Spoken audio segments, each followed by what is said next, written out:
Alors, comment on devient anthropologue? Ben, dans mon cas, je vais expliquer comment ça a démarré, comment ça s'est fait, euh, avec pas mal d'hésitations, comme vous allez voir. Mais il faut peut-être parler un petit peu au début de voilà d'où je viens. Ben, je viens d'une famille donc qui est plurilingue au départ, qui est bilingue. Ma mère est hollandaise et mon père est francophone. Mon père est wallon de Charleroi, la région de Charleroi.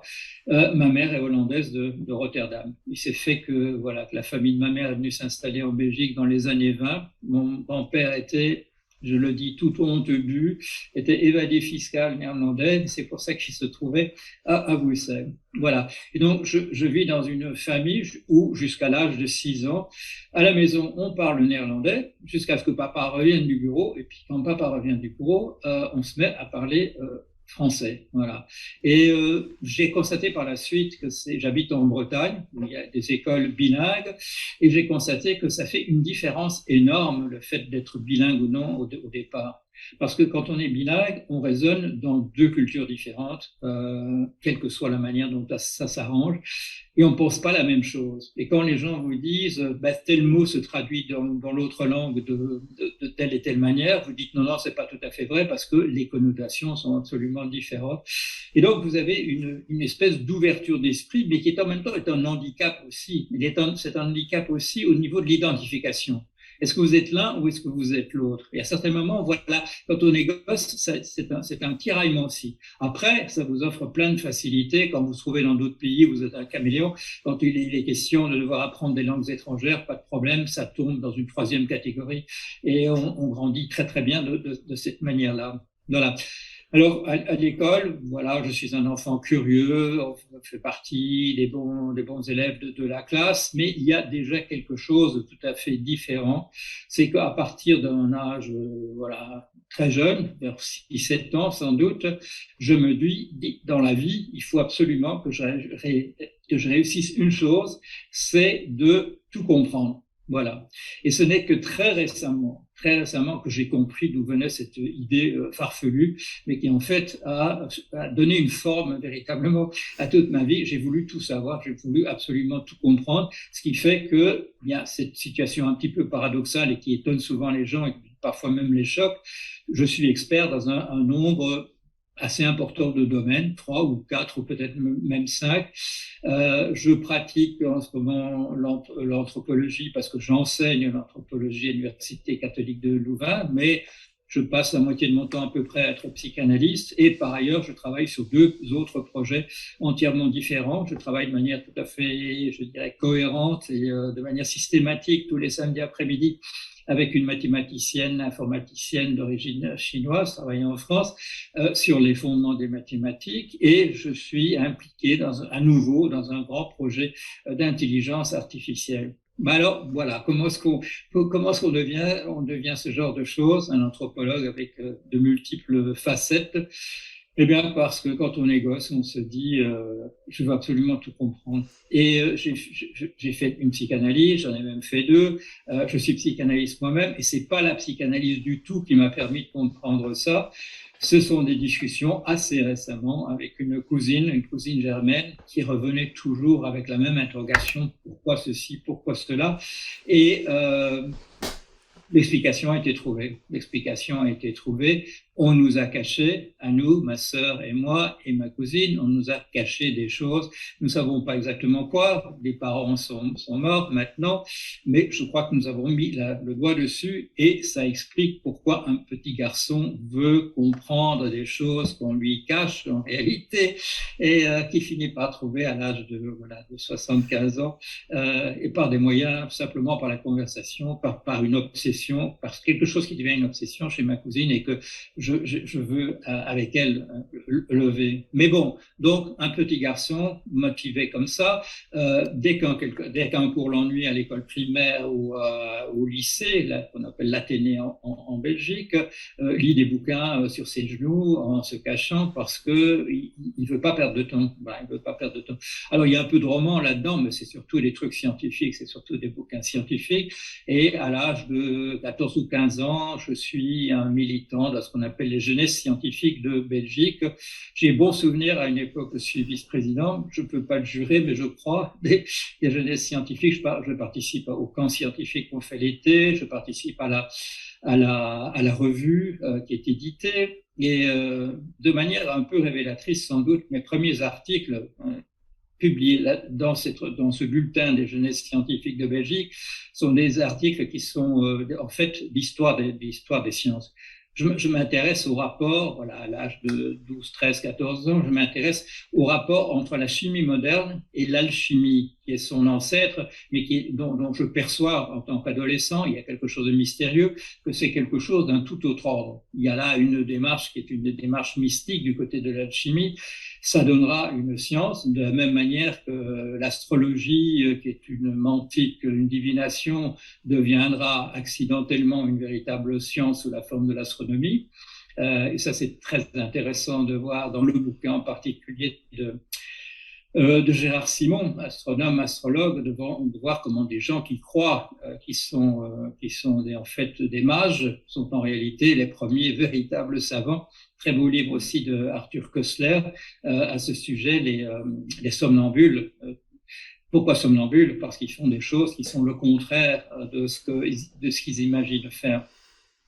Et donc, voilà, je m'intéresse beaucoup à l'entomologie en tant que jeune scientifique. Voilà, je m'intéresse beaucoup aux coléoptères en particulier. Je m'intéresse à cela comme un jeune scientifique à proprement parler. Et à cette époque-là, je veux véritablement devenir biologiste ou peut-être chimiste, physicien, un scientifique de sciences dures.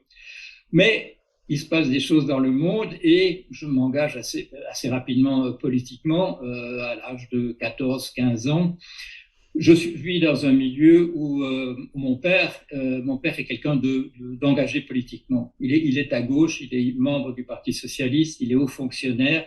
Il fait partie de ces personnes qui, dans l'ombre, avec un petit groupe de ses amis auxquels je rends hommage, des gens que j'ai beaucoup admirés et que j'admire toujours, qui sont morts maintenant, ils assureront un certain soutien en arrière-plan à Patrice Lumumba au moment de l'indépendance de la Belgique.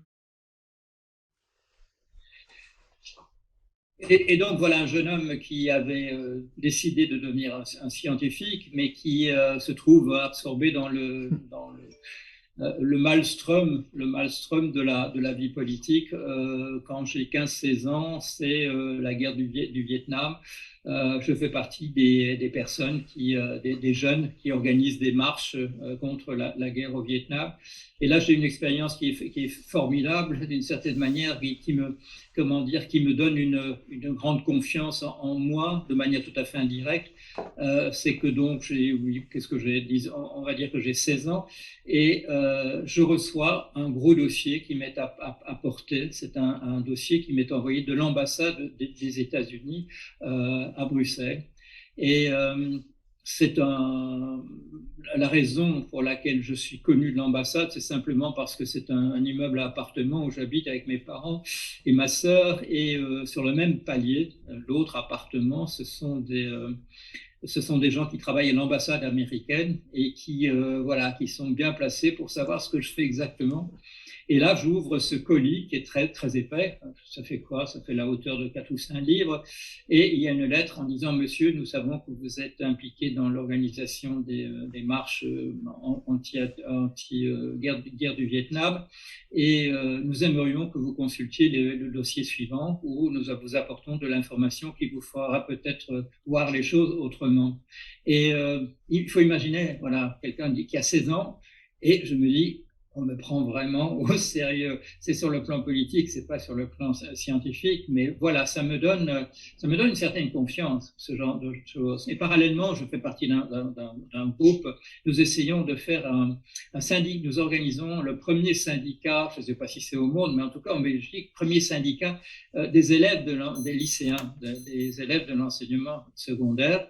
Et mon premier fils sera d'ailleurs le fils d'une militante de ce petit groupe qui est connu aujourd'hui. C'est une romancière, Corinne Hooks, une romancière qui fait partie de l'Académie des lettres de Belgique. Mais je la rencontre là, nous avons tous les deux 16 ans. En fait, nous sommes nés à 2 ou 3 jours de différence. Et le moment va se poser, la question va se poser à ce moment-là. À l'université, que faire à l'université? Et mon père est juriste et il fait partie de ces gens. C'était l'époque où les parents avaient une vision très claire de ce qu'ils voulaient que fassent leurs enfants. Mon père voulait surtout pas que je devienne juriste, mais son idéal, c'était que je devienne ingénieur. Je n'avais pas envie de devenir ingénieur. Voilà, mon choix, c'était plutôt faire quelque chose qui aura un lien avec la politique dans laquelle j'étais engagé ou les sciences dures qui étaient véritablement ma première passion. Et je veux pas faire Polytechnique. Je dis à mon père, je vais faire autre chose. Il me dit, fais alors une école de commerce. Et à Bruxelles, l'université de Bruxelles, il y a une bonne école de commerce qui s'appelle Solvay. Et je m'inscris là. Et là, je tiens pas le coup. Je tiens pas le coup parce que il y a un professeur de comptabilité. Et ce professeur de comptabilité, dans le premier cours ou dans le second, il fait des clins d'œil à la salle en disant voilà ce qu'on vous allez inscrire sur le truc des comptes et voilà la réalité. Et il est là avec ses clins d'œil, c'est-à-dire c'est une invitation à la malhonnêteté. Et je vois tous mes condisciples autour de moi qui trouvent ça extrêmement drôle. Et je me dis, ce public qui va devenir des ingénieurs financiers, des gens qui travaillent dans une école de commerce, c'est pas du tout mon style. Je dirais sur un plan politique, ça correspond pas du tout à la vision de tricher vis-à-vis du gouvernement, des autorités. C'est le contraire de ce que j'ai envie de faire dans la vie. Et là, je l'explique à mon père, je dis, écoute, moi je peux pas tenir le coup dans cette école de commerce. Je peux faire sciences économiques parce que sciences économiques, en fait, tu verras, c'est pratiquement les mêmes cours, sans ce cours de comptabilité qui me donne de l'urticaire. Et mon père dit bon, et j'ai la possibilité, parce qu'en fait, mon père étant professeur dans l'université, on ferme les yeux devant mes multiples tentatives de changer de faculté. Ça passe comme une lettre à la poste. Je fais sciences économiques, je m'inscris en sciences économiques aussitôt. Il y avait déjà des cours communs avec l'école de commerce, et là, c'est la déception. C'est pas de la science. C'est pas de la science. Et ça, d'une certaine manière, ça mettra une empreinte au reste de ma vie. La science économique qu'on essaie de vous vendre, c'est pas de la science. Ça ressemble pas du tout. Ça enfreint toutes les règles qui sont celles de la biologie, de la chimie, de la physique. C'est tout à fait autre chose. C'est, comme je le dirais aujourd'hui, c'est un discours purement idéologique. Et où est-ce que ça a été produit? Et de plus en plus par la suite, produit dans les écoles de commerce, c'est la même chose. C'est le même produit que dans l'école de commerce. Et donc, j'explique à mon père, je dis non, je peux pas faire ça. Et je recommence le même baratin en disant, mais en fait, les cours de sociologie, c'est pratiquement les mêmes que sciences économiques, sauf les cours qui où on présente un truc comme étant de la science et qui n'en est pas. Bon, je me trouve du coup en sociologie. Et là, en sociologie, je m'aperçois rapidement que j'ai du temps libre parce que voilà, c'est pas très exigeant, c'est pas vraiment. Il y a pas mal à Bruxelles, heureusement, il y a beaucoup de cours qui sont des cours assez mathématiques. C'est pas vraiment l'image de la sociologie réservée à ceux qui sont pas matheux parce que voilà, ils ont pas ce talent-là et ils peuvent faire de la sociologie. Non, c'est très sérieux. Il y a beaucoup dans mes cours, d'apprentissage de la sociologie, il y a des examens, et à ces examens statistiques, il faut démontrer des théorèmes, donc c'est vraiment du sérieux, c'est très bien fait. Et là, j'obtiens un bagage de mathématiques très très bien avec des gens comme mademoiselle Huybrechts, d'autres professeurs de mathématiques, voilà, quelque chose qui me servira par la suite, puisque je ferai une carrière essentiellement, en fait, comme mathématicien impliqué. Et comme j'ai du temps, et que je vois qu'il y a des cours d'anthropologie aussi, je me dis, ça c'est intéressant, ça va me, davantage encore que la sociologie, ça va me rapprocher de l'humain, ça va me permettre voilà, de compléter, de pouvoir continuer à m'intéresser à la politique à l'intérieur d'un cadre universitaire. Et voilà, donc je fais des études en parallèle. Il y a d'ailleurs un tronc commun à Bruxelles entre la sociologie et l'anthropologie, et je fais ça. Voilà. Et une fois qu'on devient anthropologue, vous le savez, le problème se pose de faire du terrain. Et en Belgique, c'était presque, je dirais, obligatoire, ça allait de soi. Un anthropologue faisait du terrain dans l'ancien empire colonial belge, avec laquelle, bien entendu, la Belgique maintenait des liens au niveau, voilà, vous connaissez toutes ces lois qui permettaient en fait de maintenir une sorte de colonialisme larvé, et en tout cas de continuer à faire tourner le tiroir caisse. Et donc, je discute avec différents endroits, et effectivement, il y a quelque chose qui s'organise, qui est que je vais me rendre au Congo, qui s'appelait Zaïre à l'époque. Je vais me rendre dans une mission, c'est dans le Kasaï, et la chose, il y a une mission qui accepte de m'accueillir, voilà, comme l'endroit où je vais me rendre. Mais il y a une sorte de guerre civile larvée, c'est pas facile du tout. Et pendant ce temps-là, il se passe la chose suivante. Simplement, je passe les vacances de Noël chez ma sœur qui habite à Vannes, où j'habite actuellement, et mon beau-frère est directeur adjoint de l'agriculture dans le département. Il est tout jeune. Et il me dit, est-ce que tu connais l'île de Watt? Est-ce que tu connais l'île de Watt, qui se trouve juste ici au large, voilà, une quinzaine de kilomètres de Quiberon en mer? J'ai passé la journée là hier, c'est très intéressant ce qu'ils font. Il y a une coopérative maintenant des pêcheurs. Ce sera intéressant pour toi d'aller voir ça. Et il se fait que je voyage à ce moment-là avec quelqu'un qui deviendra célèbre en Belgique, qui s'appelle Stef Liberski, qui aura voilà, une carrière dans la télévision, dans le roman, voilà, dans différentes choses. C'est une personnalité bien connue.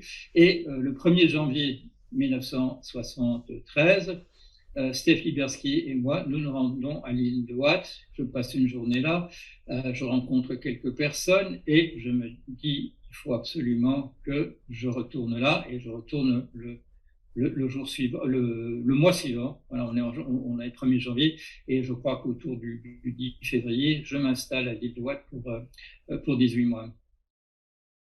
Avant de parler de mon terrain sur l'île de Watt, il faut que je termine de parler de mes études de sociologie et de ce que je continue à apprendre avant cette période-là.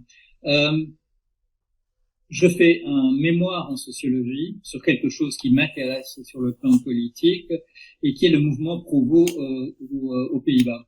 Alors, je peux aller aux Pays-Bas, je parle la langue du pays sans le moindre accent. On ne se doute pas que je sois quelqu'un qui vient d'ailleurs, en raison de mon éducation bilingue en néerlandais. Et l'anarchisme m'intéresse au plan politique.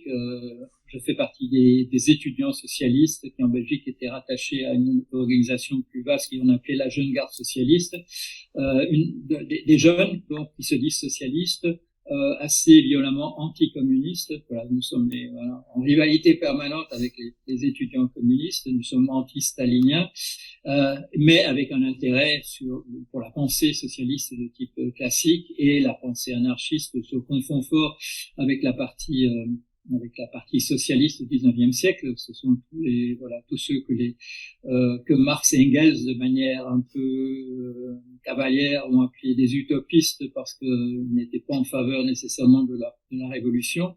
Et donc, quand commence ce mouvement Provo vers 64-65 aux Pays-Bas, ça m'intéresse beaucoup. Et au bout d'un moment, il y a aussi une branche en Belgique, en particulier à Anvers, mais un peu à Bruxelles aussi. C'est très lié quand même au milieu néerlandophone, flamandophone.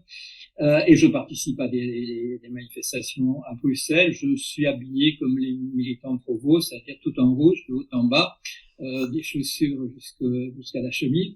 Et voilà. Et je me confonds fort avec le mouvement. Et quand le choix doit se faire d'un mémoire en sociologie que je fais avec le professeur Henri Jeanne, que je connaissais déjà parce que mon père avait été dans son cabinet au ministère, je propose de faire une étude sur le mouvement Provo. Et j'ai le plaisir de voir que récemment, quand on parle des archives sur le mouvement Provo, ma thèse fait partie du lot.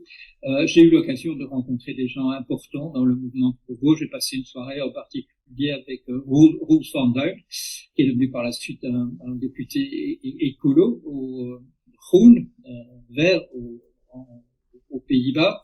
Et il est quelqu'un, voilà, moi, dans la soirée qu'on passe ensemble, on voit qu'on est des personnes il est un peu plus âgé que moi, mais nous sommes des personnes du même bord, on est sur le même terrain. Son anarchisme ressemble fort au socialisme tel que je le conçois. Ça dépend un peu aussi des écoles nationales, des choses ont évolué de manière différente en France, aux Pays-Bas, en Belgique. Et donc, voilà, je fais mon travail de terrain en sociologie pour un mémoire. Je le fais là sur ce sujet. Et donc, ça me donne une licence en sociologie. Et par ailleurs, j'ai un ami qui s'appelle Serge Pao, qui me dit, il faut absolument, on va pas rester comme ça à Bruxelles, on va écouter Lévi-Strauss à Paris, et on va écouter Lacan.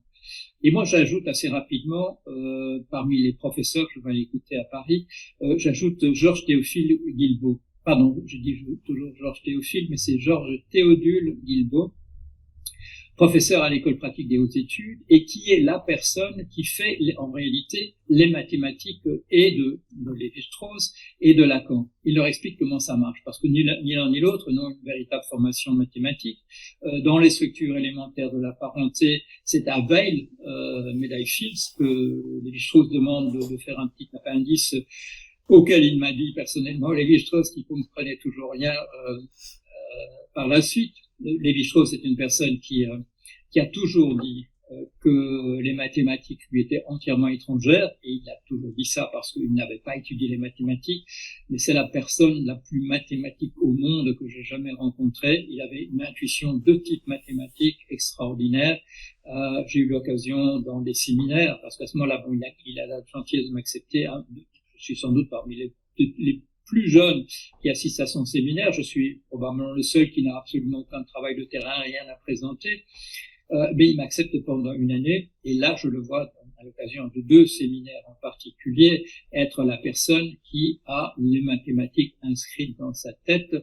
Le premier exposé, c'est un monsieur qui parle de la statuaire africaine, et qui dit avoir compris des règles implicites dans la statuaire africaine qui sont un rapport de 1 à 1. Par exemple, la tête représente la moitié et puis tout le reste du corps représente l'autre moitié, ou bien le fameux rapport du nombre d'or, la diagonale du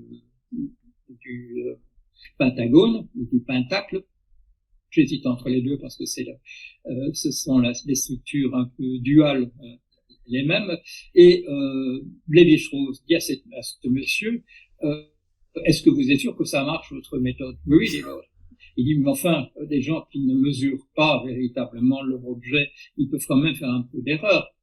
Alors le monsieur dit, oui, imaginons, oui, il fait sans doute un peu d'erreur par rapport à la règle que j'ai découverte, aux 2 règles que j'ai découvertes.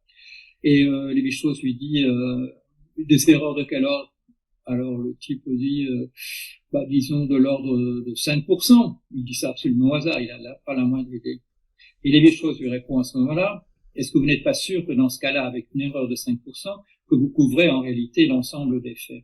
Voilà. C'est-à-dire que une statue africaine peut avoir n'importe quelle proportion, avec le 1 à 1, où est la règle d'or, le nombre d'or, et 5% plus ou 5% moins, est-ce qu'on ne couvrait pas l'ensemble des cas? Bon, et on ne sait pas à l'époque où on a des des iPhones. C'est pas l'époque où on a des ordinateurs ou des calculettes. On est en 1969. Je rentre à la maison, je me précipite, et c'est l'époque où on fait encore des calculs comme ça, parfois avec une règle à calculer. Et ça y est, il a raison, Lévi-Strauss, on couvre l'ensemble c'est une hypothèse saturante, comme on dit, et il couvre l'ensemble des cas, le bonhomme, avec ses 5 ou 6% en plus ou en moins. Et là, je suis absolument épaté. Et une autre fois, un autre séminaire, c'est un monsieur qui vient avec un système de divination, je ne sais plus de quelle population, et il dit, je n'ai pas compris entièrement comment ça marche, mais je vais vous expliquer comment ce que j'ai compris de ce que ça fonctionne. Et on comprend que ce monsieur a travaillé déjà depuis 10 ans, a essayé de comprendre plus ou moins comment ce machin marche. Il fait son exposé, et Lévi-Strauss lui dit, je crois que les règles sont les suivantes. Voilà. Simplement en ayant écouté ce que le bonhomme disait. Et on est là tous à se regarder, et on se dit, c'est vrai, il a compris quelles sont les règles de ce jeu sur lesquelles ce bonhomme, qui est probablement un anthropologue connu aujourd'hui, a passé 10 ans sans comprendre exactement comment ça fonctionnait. Voilà. Alors, je regrette absolument pas d'avoir suivi les cours de Lévi-Strauss. Ces cours au Collège de France étaient beaucoup moins intéressants, parce que c'est une personne qui refuse le contact avec. Bon, c'est un terrible misogyne, on le sait, dans Triste Tropique, la présence de sa femme n'est jamais mentionnée, alors que ceux qui ont connu Dina Lévi-Strauss disent que c'était une personne formidable et qu'elle était avec lui sur tous ces terrains au Brésil, et ça n'apparaît à aucun endroit. Misanthrope aussi. Dans un livre récent, je parle d'une pensée qui me traverse à la Lévi-Strauss, et qui est que est-ce que la disparition des êtres humains ne serait pas un véritable bienfait pour la nature autour de nous? Et voilà, parce que c'est ce personnage-là, misanthrope, misogyne, avec qui il est très difficile d'avoir une conversation. Quand j'ai eu plus tard une conversation avec lui d'une demi-heure, 3/4 d'heure, des gens autour de lui m'ont dit, en 20 ans, je suis jamais arrivé à obtenir ça de lui. Et pourquoi? Parce qu'on a parlé essentiellement mathématiques qui, voilà, comme je l'ai dit, est quelque chose qui en réalité le fascinait. Et cette pensée structurale, bien sûr, c'est une pensée de type géométrique, topologique. Enfin, c'est, voilà, les mathématiques sont là partout. Lacan, c'est autre chose. Lacan, bon, à l'époque, il est essentiellement un gourou. Il en est conscient. Il y a des gens qui voient venir là sur des chaises roulantes. Est-ce que vous êtes sûr que je peux vraiment, au moment de commencer cette leçon, est-ce que vous êtes sûr que je peux vraiment vous apporter quelque chose? Il est un petit peu décontenancé de se voir comme ça en roi thaumaturge, parce que les gens commencent à attendre des miracles comme à Lourdes en l'écoutant. Mais je découvrirai par la suite, dans le contact, que c'est une personne extrêmement proche des gens en réalité. Je serai très proche de sa fille Judith Miller, qui me confiera la rubrique anthropologie dans la revue qu'elle dirige, qui s'appelle l'âne à liste, c'est un jeu de mots. J'aurai l'occasion de rencontrer plusieurs fois Lacan. Notre première rencontre est un peu difficile, parce que c'est au lendemain de sa fameuse conférence de Louvain sur la mort, conférence à laquelle, voilà, on est en octobre 72, quelque chose comme ça. Et tous ceux qui ont assisté à cette conférence, qui est d'ailleurs interrompue par un trublion qui sévit toujours d'ailleurs, mais il parle de la mort, et d'une manière qui, voilà, depuis Jean-Jacques Rousseau, je crois que personne n'avait parlé de la mort de cette manière-là. Et donc, avec Lacan, j'ai un autre maître qui m'apparaît. Je commence une psychanalyse qui sera sans intérêt à ce moment-là. J'en ferai une par la suite, qui sera donc, qui elle, avec Philippe Julien, qui sera une vraie psychanalyse, qui durera 4 ou 5 ans, je n'ai pas noté quelque chose de cet ordre-là, et qui me permet véritablement d'être une analyse didactique, c'est-à-dire de devenir moi-même psychanalyste. Voilà donc les choses que je fais avant de me rendre à l'île de Wight. Et donc, je décide tout au début janvier de me rendre à l'île de Wight. Je me rends d'ailleurs chez mon psychanalyste, et je lui dis, écoutez, je viendrai plus parce que je vais ailleurs. Silence. Je dis, je vais devenir pêcheur. Voilà, je vais devenir pêcheur. Je ne sais pas combien de temps, mais je vais devenir pêcheur à un certain temps. Alors, il a posé quand même une question. Je lui ai dit, écoutez, ça fait 12 ans que je suis assis sur des bancs d'école. J'ai envie de faire quelque chose avec mon corps maintenant. J'ai envie de bouger. J'ai envie de faire quelque chose. J'ai envie d'utiliser mes mains. Je lui dis pas, j'ai envie d'avoir peur, mais c'est vrai. J'avais déjà eu un peu peur parce que je faisais de la voile, voilà, en amateur, en plaisancier. J'avais appris à faire ça. J'étais devenu d'ailleurs moniteur à Nieuwpoort, qui est une école de voile à l'époque en Belgique. Et je voulais un peu de cette griserie, voilà, de faire des choses dangereuses. Et donc, je décide, je dis à mon psychanalyste, il me dit, voilà, un rendez-vous au début février. Je dis non, je viendrai pas. Il dit, vous viendrez pas? Je dis, monsieur, je vous ai dit, je vais devenir pêcheur, j'ai envie de faire quelque chose avec mon corps, je vous verrai plus provisoirement. Bon, et je disparais effectivement, et je m'installe dans cette île de Watt qui je vais dire tout de suite quelque chose, parce que c'est quelque chose qui m'a fait, ce qui est très récent, et qui m'a fait énormément plaisir, mais qui résume un petit peu ce que ça aura été de faire ces 18 mois dans cette île, qui est donc pas très très loin, c'est 15 kilomètres de la côte. À l'époque, c'est un peu, comment dire, un peu rodéo, comme on dit en anglais, c'est-à-dire que en hiver, il n'y a pas de bateau, parce que les bateaux sont pas assez puissants pour traverser la houle à ce moment-là. Et donc, parfois, 4 jours, 5 jours en hiver, on ne peut pas se rendre dans l'île de Watt. Ça met du temps, ça met 1 heure, jusque-là. Maintenant, ça va beaucoup plus vite parce que ce sont des vedettes qui vous conduisent ça. Mais il se fait la chose suivante, c'est que, bon, je dois aller chez le dentiste, ici à Vannes, et ma dentiste me dit, écoutez, il faut faire un examen, j'ai pas la machine qu'il faut, mais à Quiberon, il y a, Quiberon, qui est donc le port dont on part pour se rendre à Watt, il y a un médecin qui a l'équipement. Alors je vais demander un rendez-vous, vous allez vous rendre, voilà. Et bon, c'est quoi pour moi? C'est 25 kilomètres de Vannes, et je me rends ce beau jour, il faisait très beau, je me rends chez ce dentiste que je connais pas, et c'est un cabinet où il y a plusieurs dentistes. Et devant la porte, il y a quelqu'un qui est là à m'attendre avec un très grand sourire, quelqu'un que je connais pas, un monsieur.